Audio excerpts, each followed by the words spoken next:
प्रिय विद्यार्थियों, पिछले 2 लेक्चर में हम लोगों ने प्रोसेस कॉस्ट अकाउंटिंग के थ्योरेटिकल पोर्शन को देखा था।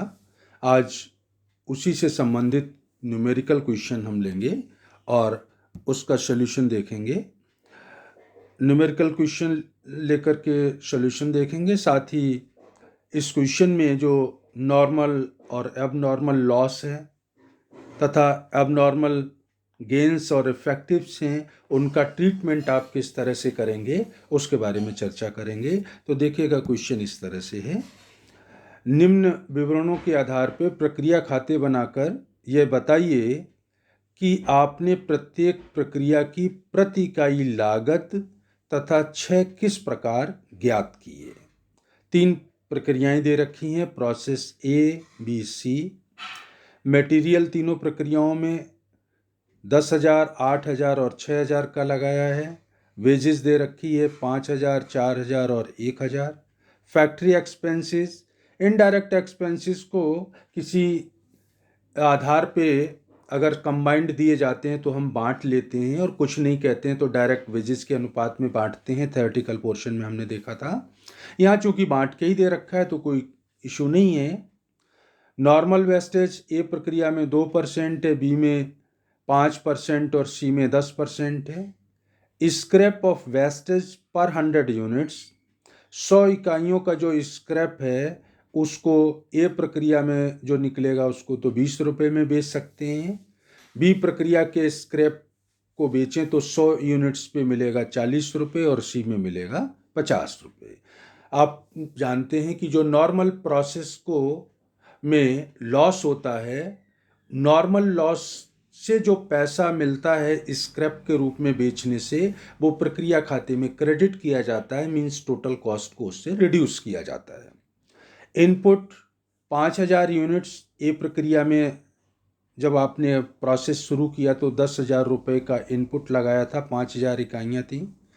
तीनों प्रक्रियाओं का आउटपुट आपको दे रखा है 4,500 ए प्रक्रिया से, बी प्रक्रिया से 4,400 और सी प्रक्रिया से 3,500 रुपये, 3,500 यूनिट्स। तो इस तरह से तीनों प्रक्रियाओं के बारे में सूचना आपको दे रखी है। अब आपको तीनों ही प्रक्रियाओं के प्रक्रिया खाते बनाने हैं। साथ ही नॉर्मल, एबनॉर्मल लॉस या एबनॉर्मल इफेक्टिव्स अगर कोई है तो उसका आप ट्रीटमेंट किस तरह से करते हैं उसकी चर्चा करनी है। तो देखिएगा, प्रक्रिया अकाउंट किस तरह से बनाते हैं। मैंने आपको बताया था कि प्रोसेस अकाउंट में डेबिट और क्रेडिट साइड में 3-3 कॉलम बनते हैं। पर्टिकुलर्स, क्वांटिटी या यूनिट का एक कॉलम होगा, एक कॉलम अमाउंट का होगा। उसी तरह से क्रेडिट साइड में तो प्रोसेस ए अकाउंट देखिए, इनपुट सबसे पहले लिखा जाएगा। प्रक्रिया में जब आपने काम शुरू किया तो इनपुट लगाया था 5,000 यूनिट्स का 10,000 रुपये मूल्य का। तो पर्टिकुलर्स में प्रक्रिया ए में लिखूंगा टू इनपुट यूनिट्स 5,000, अमाउंट के कॉलम में 10,000। अब इसके पश्चात प्रक्रिया ए में जो भी आपने डायरेक्ट और इनडायरेक्ट कॉस्ट लगाई हैं उन सबको डेबिट करना है। तो देखिए, प्रक्रिया ए में मटेरियल आपने लगाया है 10,000 का, तो टू मटेरियल्स। वेजेस हैं तो टू वेजेस 4,420 वेजेस 5,000 रुपये की हैं। फैक्ट्री एक्सपेंसेस इनडायरेक्ट कॉस्ट है 4,420 की, और कोई एक्सपेंडिचर नहीं किया है। अब प्रक्रिया के क्रेडिट साइड में आइए। क्वेश्चन में बता रखा है कि नॉर्मल वेस्टेज 2% है, 2% इनपुट का नॉर्मल लॉस होता है। तो बाई क्रेडिट साइड में आपको बता रखा है, मैंने लिखा जाएगा बाई नॉर्मल लॉस। इनपुट था 5,000 का, 2% उसका हो गया यूनिट 100। और क्वेश्चन में बता रखा है कि प्रक्रिया एक से जो स्क्रैप के रूप में वेस्टेज निकलता है 100 यूनिट को बेचने से 20 रुपये मिलता है। तो यहाँ 100 यूनिट ही निकली थी स्क्रैप के रूप में, बेचा तो 20 रुपये मिलेगा। तो क्रेडिट साइड में आपने एंट्री कर दी बाई नॉर्मल लॉस, यूनिट्स के कॉलम में 100, रुपीज़ के कॉलम में 20। तो इसका मतलब नॉर्मल जो प्रोडक्शन होना चाहिए, आउटपुट होना चाहिए था, वो कितना होना चाहिए था? 5000 इनपुट था, 100 का नॉर्मल लॉस था। इसका मतलब 4900 यूनिट्स का आउटपुट होना चाहिए था। लेकिन क्वेश्चन में आपको कहते हैं कि आउटपुट प्रोसेस ए से हुआ है 4500 का। इसका मतलब ये हुआ कि 400 रुपये का जो कम आउटपुट है वो एबनॉर्मल लॉस कहलाएगा। और एबनॉर्मल लॉस की कॉस्ट कैसे निकालते हैं वो मैंने आपको थ्योरेटिकल डिस्कशन के समय बताया था कि प्रक्रिया की जो टोटल कॉस्ट है उस कॉस्ट में sale value of normal loss को घटा दीजिएगा, डिवाइड कीजिएगा इनपुट माइनस नॉर्मल लॉस को। इस क्वेश्चन में अगर प्रक्रिया एक की आप कॉस्ट पर यूनिट निकालना चाहें तो टोटल कॉस्ट कितनी है? 29,420 रुपये। इसमें से नॉर्मल स्क्रैप से जो पैसा मिला है 20 रुपये वो लेस कर दूंगा, डिवाइड करूंगा input 5000 minus normal loss 100 means 4900 आ जाएगा नीचे। तो क्या करना है, वर्किंग नोट देख लीजिएगा। वर्किंग नोट में आपको दिखा रखा है प्रोसेस ए का एबनॉर्मल लॉस की कॉस्ट पर यूनिट अगर निकालनी हो तो टोटल प्रोसेस ए की कॉस्ट कितनी थी? 29,420 minus sale value of normal loss 20, divide कीजिए input minus normal loss 5000 minus 100, भाग दिया तो आ गया कितना? 6 रुपये per unit, cost per unit. प्रक्रिया की जो उत्पादन लागत होती है उसी मूल्य पर एबनॉर्मल लॉस हो चाहे एबनॉर्मल गेन हो उनका मूल्यांकन किया जाता है। तो प्रक्रिया ए की कॉस्ट पर यूनिट कितनी है? 6 रुपये। नॉर्मल वो एबनॉर्मल लॉस कितना था? 400 का। तो 400 यूनिट्स का लॉस है, कॉस्ट पर यूनिट 6 रुपये है, मल्टीप्लाई मैंने कर दिया तो एबनॉर्मल लॉस जो प्रोसेस ए में हुआ है 400 इकाइयों का, उसकी वैल्यू आप लिखेंगे कितनी? 2400। तो देखिएगा भाई, एबनॉर्मल लॉस 400 यूनिट का एबनॉर्मल लॉस है और उसकी वैल्यू आ गई 2400। अब इसके बाद प्रक्रिया ए से माल प्रक्रिया बी में ट्रांसफ़र होगा तो बाई प्रोसेस बी अकाउंट जो cost of production per unit process ए की है वो 6 रुपये है। तो 6 रुपये प्रति इकाई की दर से 4500 यूनिट्स को आपने ट्रांसफ़र कर दिया बी प्रक्रिया में। तो 4500 तो यूनिट्स के कॉलम में आ गया और अमाउंट के कॉलम में 27,000 आ गया। अब आइए प्रोसेस बी में। तो प्रोसेस बी में सबसे पहले तो जो प्रक्रिया ए से माल आया है वो आप लिखेंगे। तो to process A account 4500 units आई हैं, 27,000 उनकी वैल्यू है। अब आपने प्रक्रिया बी में जो भी डायरेक्ट और इनडायरेक्ट कॉस्ट लगाई हैं उनको डेबिट कीजिएगा।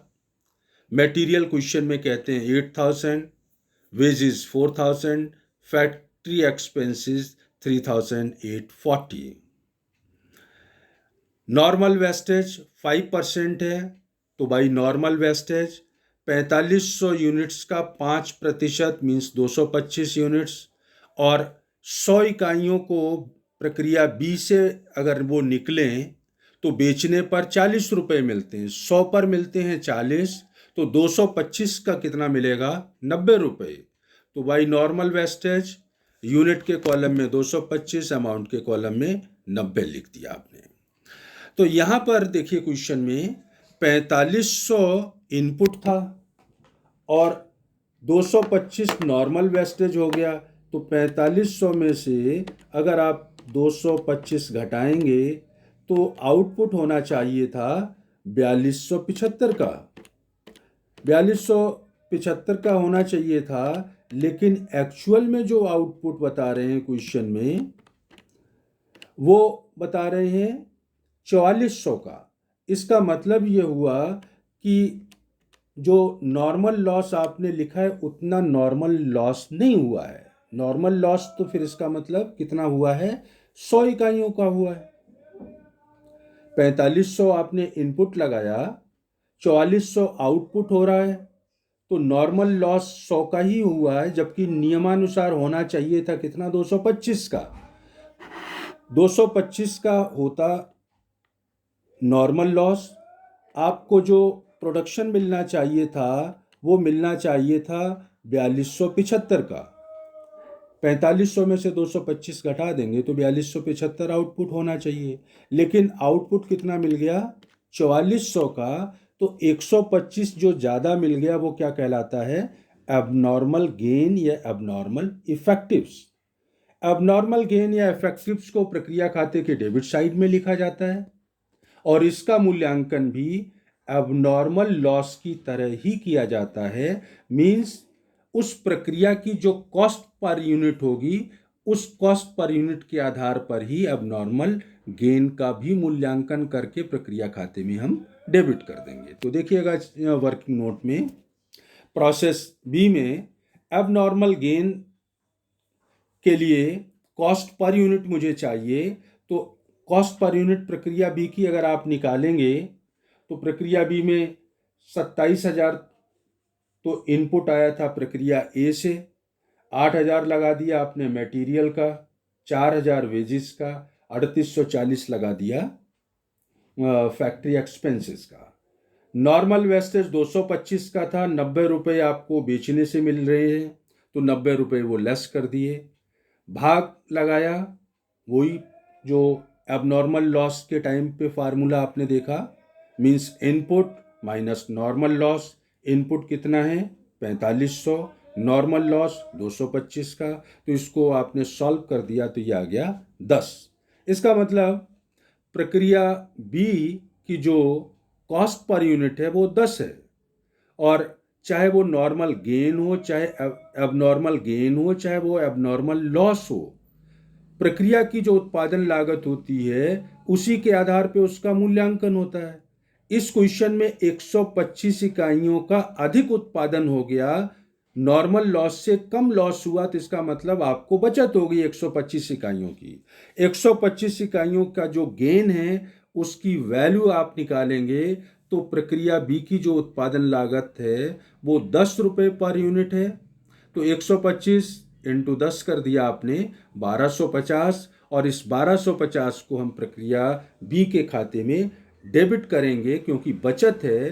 टू एबनॉर्मल गेन यूनिट के कॉलम में लिखिए 125, अमाउंट 10 रुपये की रेट से 1250, और अब बैलेंसिंग फिगर में जो आएगा वो प्रक्रिया सी में मैं ट्रांसफर कर दूंगा by process C account. Cost 10 रुपये प्रक्रिया बी की है तो उसी रेट से माल आगे ट्रांसफर होगा सी को। 4400 इकाइयों का जो आउटपुट था वो मैंने ट्रांसफर कर दिया 10 रुपये पर यूनिट की रेट से 44,000 का, अकाउंट बंद कर दिया। अब आइए प्रक्रिया सी में। प्रक्रिया सी में सबसे पहले प्रक्रिया बी से जो माल आया है, टू प्रोसेस बी अकाउंट 4400 इकाइयाँ हैं, 10 रुपये की रेट से माल आया है 44,000 का। अब प्रक्रिया बी में आपने वो सी में जो भी कॉस्ट लगाई हैं, मटेरियल 6,000 का, वेजेस 1,000 की, फैक्ट्री एक्सपेंसेस 700 का, इन सबको डेबिट कर दिया। प्रक्रिया सी में कहते हैं कि नॉर्मल वेस्टेज 10% है। इनपुट कितना था 4,400 इकाइयों का, 10% नॉर्मल वेस्टेज होगा तो भाई नॉर्मल वेस्टेज 440 इकाइयाँ, और 100 इकाइयों को बेचने से सी प्रक्रिया से मिलती हैं 50 रुपये। 100 पर मिलते हैं 50, तो 440 पे कितना मिलेगा 220 रुपये, तो वो आपने क्रेडिट कर दिया।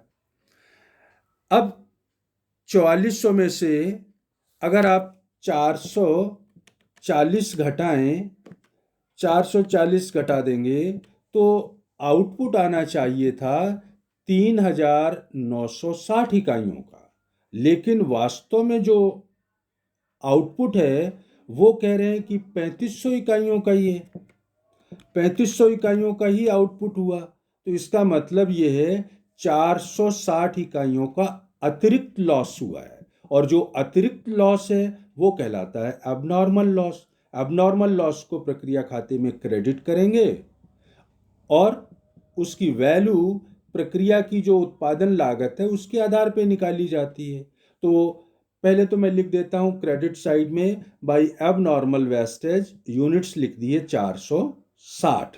अब इसकी वैल्यू निकालने के लिए प्रक्रिया सी की कॉस्ट पर यूनिट निकाल लीजिए। प्रक्रिया सी में देखिए जो कॉस्ट लगाई हैं वो 51,700 की लगी हैं। 44,000 की बी से आई, बाकी आपने लगा दी 7,700 की। तो 51,700 रुपये प्रक्रिया सी की कॉस्ट है। नॉर्मल वेस्टेज को बेचने से 220 रुपये मिल गए।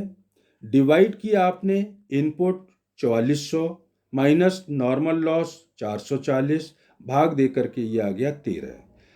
प्रक्रिया सी की जो कॉस्ट पर यूनिट है प्रोडक्शन की वो 13 रुपये है। तो एबनॉर्मल लॉस का वैल्यूएशन भी इसी पे करना होगा। To abnormal loss 460 into 13 5,980। तो प्रक्रिया खाते में क्रेडिट कर दीजिएगा बाय एबनॉर्मल वेस्टेज 460 यूनिट्स और वैल्यू इनकी लिख दी मैंने 5,980। अब बैलेंसिंग फिगर में जो आएगा वो फिनिश्ड स्टॉक में ट्रांसफर हो जाएगा। अंतिम प्रक्रिया से माल फिनिश्ड स्टॉक में ट्रांसफर होता है तो भाई फिनिश्ड स्टॉक अकाउंट 13 रुपये कॉस्ट ऑफ प्रोडक्शन है हमारी। 13 रुपये की रेट से 3500 इकाइयों का जो आउटपुट हुआ था वो 3500 इकाइयाँ 13 रुपये की रेट से 45,500 रुपये की मैंने फिनिश स्टॉक में ट्रांसफ़र कर दी और अकाउंट को क्लोज कर दिया। तो इस तरह से आपने देखा इस क्वेश्चन में ए प्रक्रिया से बी, बी से सी और सी से फिनिश स्टॉक में माल जाया गया है। नॉर्मल वेस्टेज, एबनॉर्मल वेस्टेज और एबनॉर्मल गेन है तो उनको हम प्रक्रिया खाते में किस तरह से दिखाते हैं और उनका मूल्यांकन किस तरह से करते हैं ये हम लोगों ने इस क्वेश्चन के माध्यम से समझा है। नेक्स्ट लेक्चर में एक और क्वेश्चन इसका लूँगा, तब मैं इंटर प्रोसेस प्रॉफिट की बात करूँगा। आज के लिए इतना ही। Thank you.